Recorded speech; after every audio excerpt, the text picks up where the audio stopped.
Hello everyone, Sam here, and today we're going to talk about the Spider Queen. This is going to be my first video for Rocket Summer 2026, which was devoted to science fiction work from before the modern day, essentially running from anything from before 1970. And this comic qualifies because it does have one science fiction element to it, and it was a comic made in the 1940s, so it qualifies for the contest in my purview. And this is also my next episode for Comic Crazed, which is my comic book review show. So this will be a 2-for-1 episode. But the Spider Queen is one of the many spider heroes that preceded Spider-Man. Spider-Man is one of the most famous superheroes ever, and obviously the person most people associate with spider powers. But there were actually a surprisingly large amount of spider-powered superheroes before Spidey was ever on the scene. And the Spider Queen is one of them. This is the Spider Queen's own issue, but she was actually in another reprint that this publisher, Guandanaland, who specializes in public domain comic books, she was actually in this collection. What number was it? Number 1139. And 1139 was a collection of comics based on all the pre-Spider-Man spider superheroes. There was one called The Web. There was a couple others who I can't recall, but regardless, the spider superhero concept existed long before Spider-Man. But most of these characters were not nearly as popular as Spider-Man became to be, so they've kind of been left in the annals of time. And the Spider Queen is a big example of that because she only appeared originally for 3 stories. And she appeared in a magazine called The Eagle. And she was in The Eagle issues number 2, 3, and 4. And The Eagle was by, or I should say from, Fox Feature Syndicate, who was this huge Golden Age comic books company. They were very well known in their time. They are probably best known today for originating the character Blue Beetle. And Blue Beetle has been in a lot of DC Comics works. I remember he had a movie not too long ago. But Blue Beetle is very well known to DC Comics fans. And that was their major claim to fame, making Blue Beetle. The stories, as for Spider Queen's creators, like a lot of early comic books, there's a lot of debate on that because the creator listed in the beginning of each Spider Queen story is Elsa Lizau, but most people are pretty sure that is a pseudonym because, as a lot of people who know comics history knows, a lot of the early comics did not say who the artists were all the time, because it was part of a deal a lot of artists did where sort of like pulp magazines, which would have house names, a lot of early comic book companies would have house names. So Elsa Lizau, according to my research, most people think that is a house name for either Luis or Arturo Casanueve. I believe that's how you pronounce their names. And they were these 2 brothers who were Argentinian comic artists who worked in the comic industry at the time.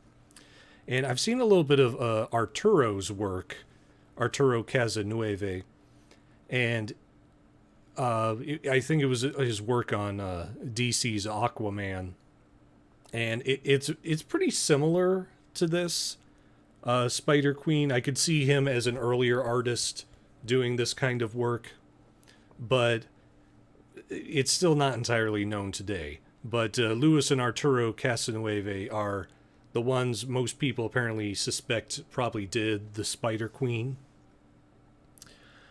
Now, as to regards to the magazine, I said it was called The Eagle.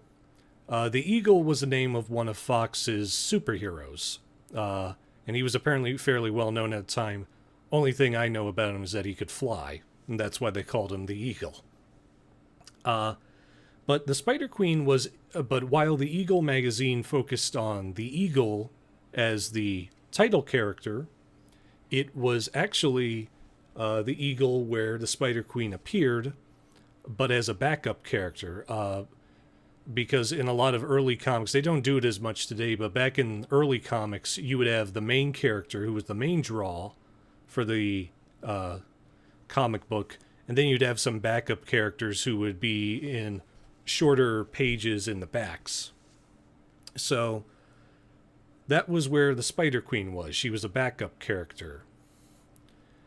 And the Eagle did not run for very long. It only ran for 4 issues from, according to my notes, July 1941 to January 1942. It was a bi-monthly publication, so it only came out once every 2 months. And the funny thing is, at the end of the Spider Queen story, in issue number 4, they have a promise saying, oh yeah, there's going to be more Spider Queen adventures in the next publication. But the next publication never happened. And from what I can tell, there were no other Spider Queen stories put out by Fox. Though, interestingly, the Spider Queen would be used again in the 90s. And she was actually used as a villain character because Marvel had done this series called The Invaders, and the Invaders were kind of the team that Marvel had fighting against the Axis powers back in the 40s, and in the 90s they did another mini-series showing this other adventure the Invaders did during World War II. And the Spider Queen was actually one of the villains. And they changed her backstory to where her husband wasn't killed by criminals, but killed by communists. And I don't think there's much of a difference, but that's neither here nor there. But because they were killed by, he was killed by communists, she joined this villainous Axis team who were fighting the invaders because she wanted revenge on the communists, and of course the Axis was fighting against the Soviets in the second half of the war, not necessarily in the first half, if you know World War II history. But that was her only real reappearance, and really didn't have a whole lot to do with the original Spider Queen, who we're focusing on today. And the collection I'm reading for is Guadalajara Comics number 52. This was her. This was entirely devoted to her.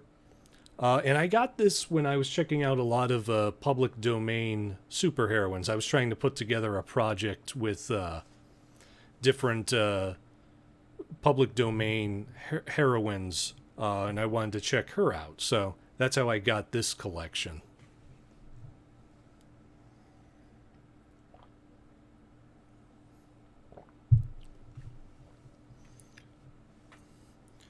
So, what is the story of the Spider Queen? Well, the story itself involves a woman named Shannon Kane. And Shannon Kane is a lab assistant to her husband, Harry Kane. And, you know, life is going swell. She's helping him with his work. They're all happy and lovey-dovey with each other. But then one day, Harry gets killed by criminals. And they're kind of vague about what the criminals want or what they're doing. But essentially, it's highly implied he was killed by espionage agents of some unknown country who wanted some secrets that he had. And so Harry is killed by these agents. And Shannon is going through his old files and looking at his old formulas just to arrange them and see if she can do anything with them. But she soon learns that Harry Kane was a chemist by trade, and he'd actually made something he called spider web fluid. And it was this very strong, sticky substance that was sticky to begin with, but got hard really fast. And it was a very interesting creation, but Harry couldn't really find a practical application for it, so he just kind of put it to the side. But since Shannon has a little bit of scientific know-how herself, she decides she's going to avenge her husband by becoming a hero, and she creates bracelets that allow her to shoot out strong spider web and manipulate it with her fingers, so she can catch people as well as swing through the skyline, sort of like a certain other webhead. But just as she's starting her crusade, she finds her path frequently crossing with the local city detective named Mike Obell. And one of the themes of each story is Shannon trying to find ways to help out Mike as both Shannon and Spider Queen, but without Mike catching on that she is the Spider Queen. So a lot of the story is her trying to find these ways to not spill the beans on her secret identity while still helping Mike. And like a lot of backup stories, all of these stories are rather short. I counted each one was only 8 pages long. So it's very quick and fast-paced, these stories. I mentioned that I'm counting this for Rocket Summer because it is sci-fi in one respect, and that's the web fluid. Everything else in the story is fairly normal. Nothing really strains the believability of this world, and nothing really stands out as being fantastical. It's just the bracelets with the web shooters. So it's only one thing that's really kind of sci-fi, but I think it qualifies and fits for Rocket Summer.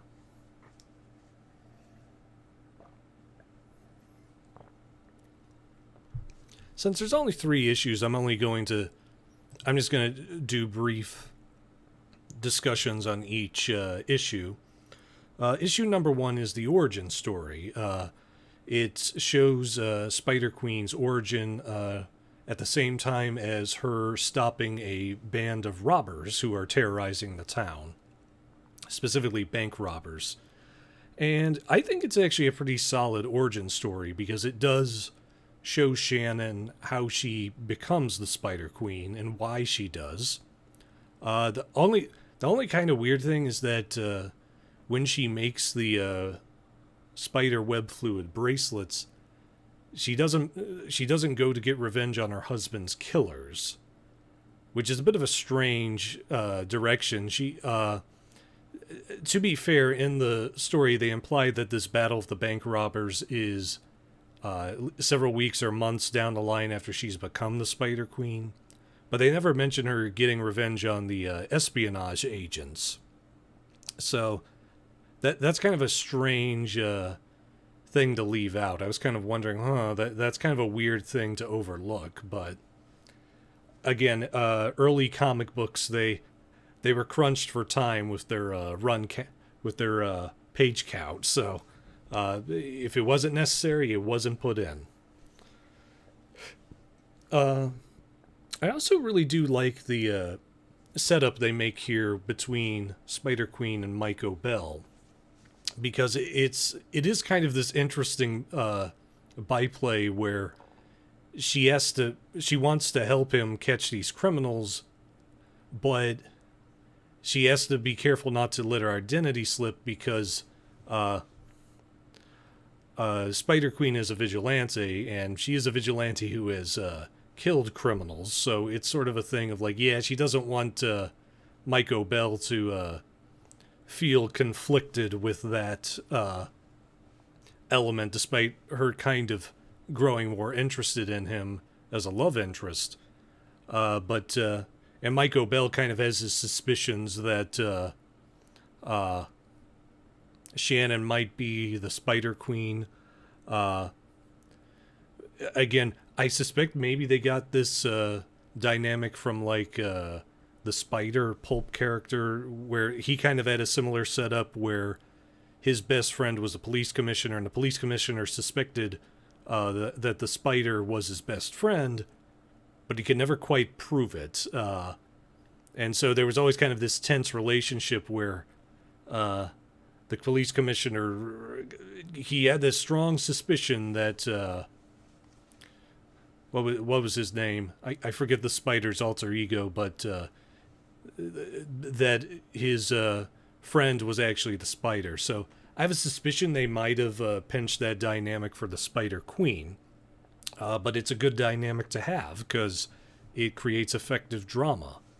There's actually a fun scene in the first issue where Shannon leads Mike to her house, then appears as the Spider Queen, then causes something to where Mike O'Bell gets caught up with something, and she has to swing in through a different window and quickly turn back into Shannon. So it's tense, but it's also somewhat comedic, which I think is a good way to approach that kind of story concept. There's also kind of an interesting thing because, like I said, Mike O'Bell does not fully trust the Spider Queen. She's sort of seen as this dangerous vigilante.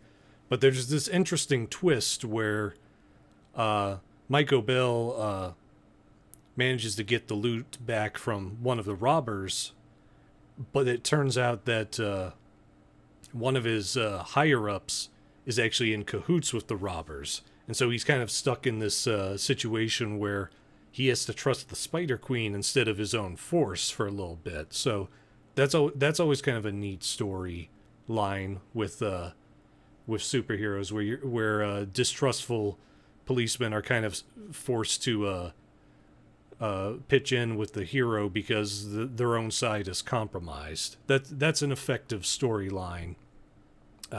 It works well here. And like I said, there is pretty good comedic moments, like the idea, like the Spider Queen is like dropping one-liners as she fights and occasionally kills some of these bad guys, and she's very playful with Mike O'Bell in her Spider Queen persona. So there's just a lot of fun sort of comic book camp moments in here that I'm like, okay, that's a lot of fun. And like I said, there's it's kind of interesting here because they make it clear that the Spider Queen is willing to kill some of her enemies here. Not all of them, but some of them. And that's kind of a holdover from the pulp days when the heroes killing characters, like unless you were Doc Savage, was not that unusual. Because that was just kind of the style at the time. It's like, yeah, the bad guys did bad, they can be destroyed. And so that's kind of interesting seeing a hero from this time. We always sort of think of the early comic books as like the squeaky clean, oh shuck, oh golly gee sort of thing for kids, but they did have a lot of these earlier comics did have a bit of an edge to them that came from the pulp influence. So it's very cool to see that in that first issue. There's also something in here, the last page has something for some kind of soda called Cuba. I don't know what that's about. There's someone named the Cuba Kid who drinks Cuba and becomes strong like Popeye. I don't know what... I've never heard of Cuba, so kind of interesting to see that.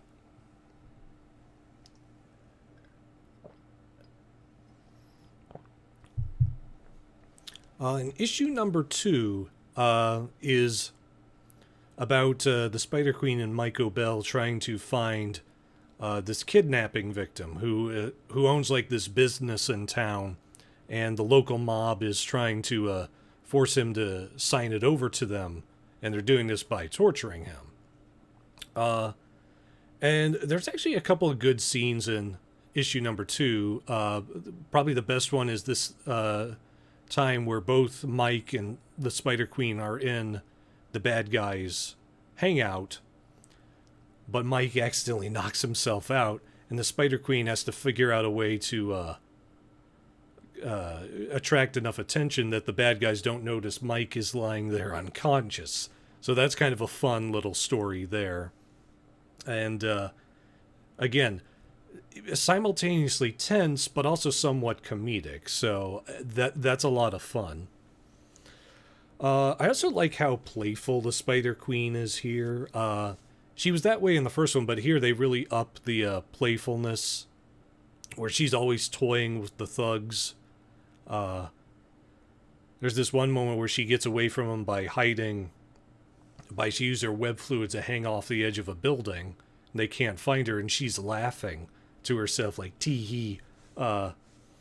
It's kind of like it's kind of interesting seeing a female superheroine from this time who is like doing a little bit of being a little playful with her enemies. So I'm like, okay, that's kind of an interesting character quirk. The issue is fairly solid. The only thing I don't care much for is the ending, because the ending in of itself is fine. How she catches the bad guys, that all makes sense. But the very ending, where, like I said, in the story, Shannon's always trying to hide her identity from Mike O'Bell, make sure he doesn't figure out she's the Spider Queen. And the ending thing tries to treat this Mike is asking her, well, wait, how did Shannon meets Mike, and she says, oh, the Spider Queen told me you'd be around here, and he goes, well, how'd you know she was the Spider Queen? And I kind of went, well, she dresses in a costume and is infamous and well known, and people have seen her, so she would probably recognize who the Spider Queen is. But it's treated as like oh, Shannon Kane slipped up. She almost told on herself. And I'm like, no, not really. It's a pretty easy thing to explain. But yeah, it's not that important. It doesn't ruin the story, but it is kind of a weird gotcha that isn't really a gotcha. One interesting thing is that the final page of this advertises a hero called the Gladiator. Yeah, this right here. Watch for the Gladiator. And he was going to appear in the October 1941 issue of Fantastic Comics. I actually have heard of the Gladiator before. I don't know where, but I've heard of him before. And they actually list a whole lot of the other heroes Fox had at the time, like Samson and David, Bonnie O'Toole, Black Fury, Yank Wilson, Queen of Evil, the Banshee. So Fox had a pretty sizable roster at this time. So the Spider Queen was not a unique invention for Fox. They already had quite a staple of heroes and villains by this point. The final issue is issue number 3, and this I think is the weakest issue. It's not bad. It's still entertaining, but I do think it's the weakest. The good thing about it is the villain. This story doesn't have nondescript criminals like the other two did. It has a main villain who is the Noose, and the Noose is a master with ropes, and he's been known to go around strangling people. And he was put in prison, but he's broken out of prison, so Spider-Queen is trying to catch the Noose. And the Noose is actually not just memorable for his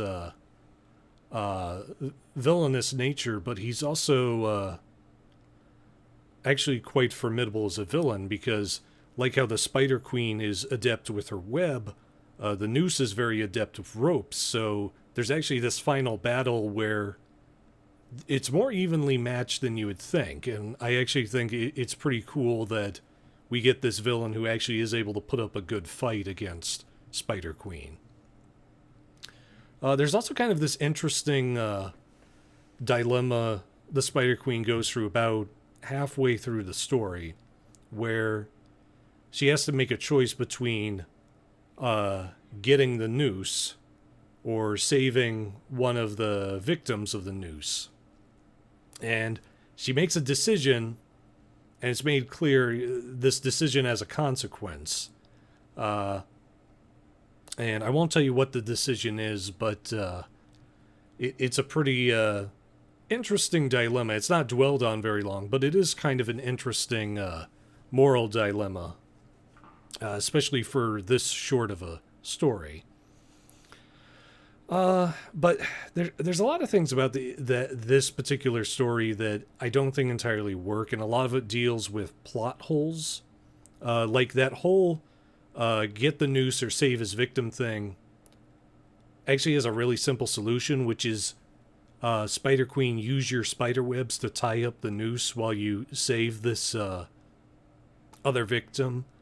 Because the other victim, it's not a huge time crunch. Like, they're not hanging off a ledge. They're just kind of sitting on the floor. There's not really any time limit. So all she has to do is tie up Noose with her web and then save the victim, but she doesn't do that. So, like I said, it's an interesting dilemma, but it's kind of ruined by the way the story's plotted. There's also a weird thing where it's not explained how, but the Noose at one point somehow follows Shannon to her apartment and kills someone that he thinks is the Spider-Queen. But it's not really explained how he did that. It's like we don't see the Noose has like an amazing like lassoing ability where he can swing from buildings to track people. So it just kind of comes off as like, oh, we need a tension for Shannon. The Noose killed somebody that he thought was the Spider-Queen. And there's an explanation for it, but it's not a very good one. So that part was kind of clunky. There's also, as I said, there's one point where the Noose kills someone that he thinks is the Spider-Queen, and everybody in the city thinks the Spider-Queen is dead. But that doesn't really affect the plot much, because everybody already dislikes... a lot of the police don't like the Spider-Queens. They weren't really helping her before, so this doesn't really bring up much of a complication for how the Spider-Queen fights. It's just kind of a thing of, oh, everyone thinks she's dead. This is going to cause a problem. And it's like, no, it doesn't. So, yeah, it's one of those things where there's just, probably due to the brevity of the stories, they wanted to throw in these interesting plot twists, but because it's so brief and so short, they didn't really have time to play it out like they would with a longer comic. So, yeah, it's the one issue where the brevity of the stories kind of works against it. So, that's why I think it's the weakest. Still entertaining, but definitely the weakest story.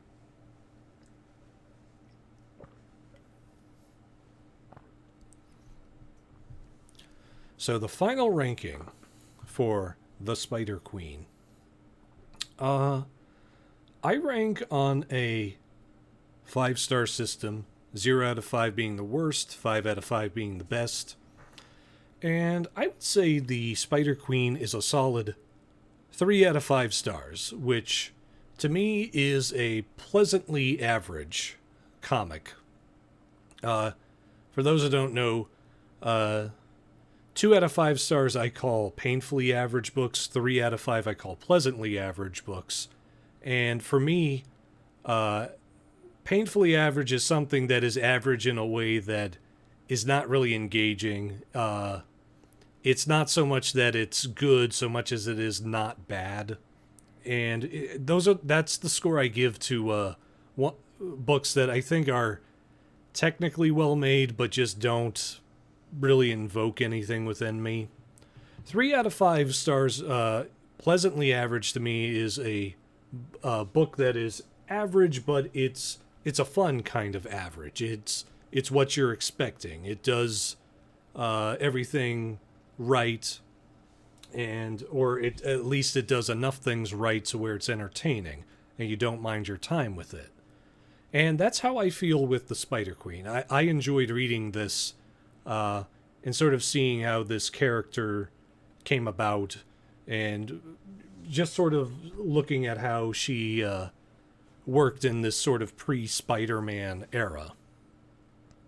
And I would say what really makes the comic work for me is the Spider Queen character, because I think she has a good sort of personality where she's simultaneously the serious crime fighter, but she's also got this toying personality. As like a spider, she's toying with her victims. And she has a good origin. You know, a dead spouse is a strong origin for a lot of comic characters. And she has a good relationship with Mike O'Bell. I kind of like that relationship of where she's trying to make sure she's attracted to him, but she doesn't want him to learn she's the Spider Queen. And Mike O'Bell's kind of growing suspicion. Wait a minute, this Shannon Kane woman keeps popping up. I wonder if, you know, that sort of tense relationship, I think, is a lot of fun. But again, I can't act like there aren't some plot holes, and how the hiding of Shannon's identity can kind of be a little thin, and it can be a little hard to buy at times that Mike O'Bell isn't putting 2 and 2 together. You know, I can't act like those problems aren't there, but they didn't bother me hugely. So I would definitely recommend this for anyone who's interested in Spider-Man type heroes. I think you would probably really enjoy this kind of comic. But yeah, this is fairly enjoyable.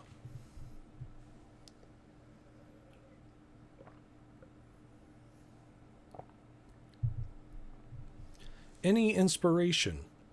For those that don't know, I'm a working writer, and one thing I really like to do when I do these reviews is talk about whether the stories have inspired me in any way.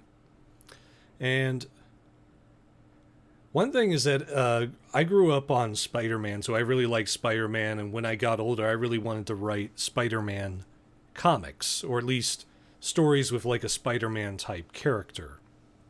And the fun thing about the Spider Queen is that she's actually in the public domain, so this is actually an established character who both I and possibly you and many other people could use to write the Spider-Man story that does not exist, or Marvel's not willing to let you write. But this story really wants me to write a story with the Spider Queen that involves her fighting like another memorable villain. Because that was the one thing I liked about the 3rd issue, is that they actually made sort of a memorable villain. And she wasn't just fighting these nondescript criminals like she was in the first 2. So I feel like a story that focused on her fighting more villains would be pretty effective. And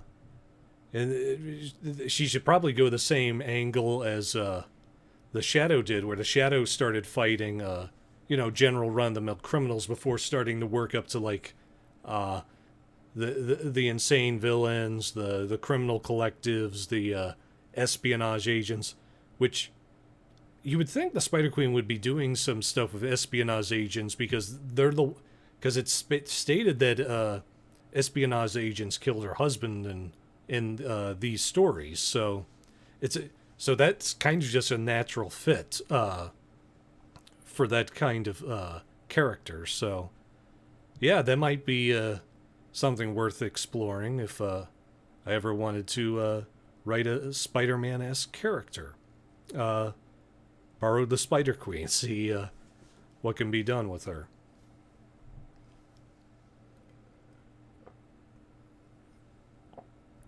So that's all I have to say about the Spider Queen.